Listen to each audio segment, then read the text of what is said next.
Praise the lord. July 28, 2024. ఈరోజు దేవుని వాగ్దానం.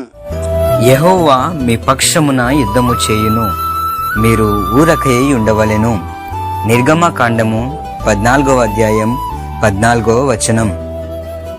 The Lord shall fight for you and you shall hold your peace. The book of Exodus chapter 14 verse 14. అనేకుల చేత అన్యాయం చేయబడుతున్నా నీ బాధపడుతున్నావా? దేవుడి రోజు నీతోనే మాట్లాడుతున్నాడు. ఏమని అంటే, నీ పక్షాన నేను పోరాడతానంటున్నాడు.